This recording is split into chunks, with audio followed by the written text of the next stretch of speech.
دعا مومن کا ہتھیار ہے، یہ کافر کے پاس کوئی نہیں، یہ ہتھیار ہے مومن کا۔ اللہ کرے آپ کو سمجھ آئے، پھر سنیں، کئی بار کہہ چکا ہوں یہ ہتھیار ہے۔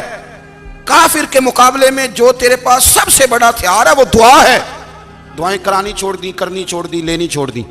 حضرت سیدنا انس بن مالک رضی اللہ تعالیٰ عنہ فرمایا کرتے تھے، میں نے وہ رنگ دیکھا ہے جب حضور دعا مانگتے تھے اور حضور کی مقدس آنکھوں میں آنسو بھی ساتھ ہی بہا کرتے تھے، میں نے وہ انداز دیکھا ہے۔ تو صلاح الدین ایوبی بزرگ سے کہنے لگے آپ بھی دعا کیجیے، اور خود رونے لگے اور سر سجدے میں رکھ کے رونے لگے، اور عشاء سے لے کر فجر تک روئے، خوب روئے۔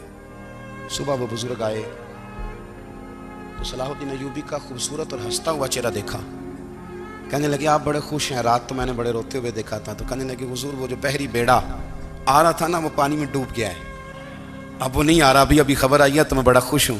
بزرگ کہنے لگے اٹھ سینے سے لگ اور سن ایک بات، وہ بحری بیڑا پانی میں نہیں ڈوبا، وہ تیرے آنسوؤں میں ڈوب گیا ہے۔ وہ جو تو رات رویا ہے نا رب کریم کی بارگاہ میں، تو وہ ڈوب گیا ہے۔ بھائی اپنا مصلے کا، عبادت کا، وظائف کا، اللہ اللہ کا سلسلہ اس کو مضبوط کریں، اپنی دعاؤں کے تعلق کو مضبوط کریں۔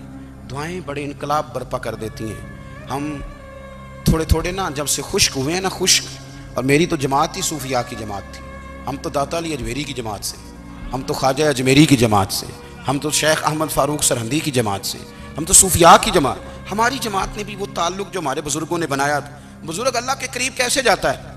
تو ہمارے یہاں نا بہت سارے لوگ کہتے ہیں جی نظر ہو گئی تو کام ہو گیا۔ بھائی جو بخاری مسلم میں طریقہ ہے نا اللہ کا قرب پانے کا، وہ تو نفل ہے۔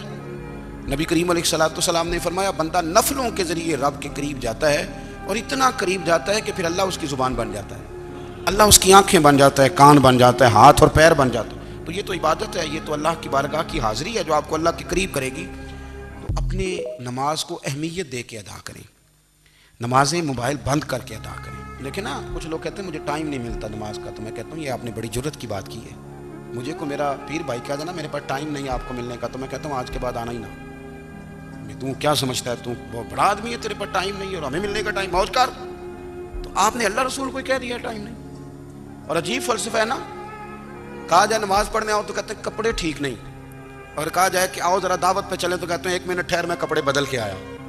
نماز کے لیے کہا تو کہتے ہیں ٹھیک نہیں، دعوت کے لیے کہا تو کہتے ہیں میں ذرا تیاری کر لوں، یوں جانا مناسب نہیں۔ یہ معاملہ ٹھیک نہیں۔ رب تو فرماتا ہے کہ جب تو مسجد میں آئے تو زینت اختیار کر کے آ، خوب ذوق سے دعا مانگے، خوب شوق سے نماز پڑھیں۔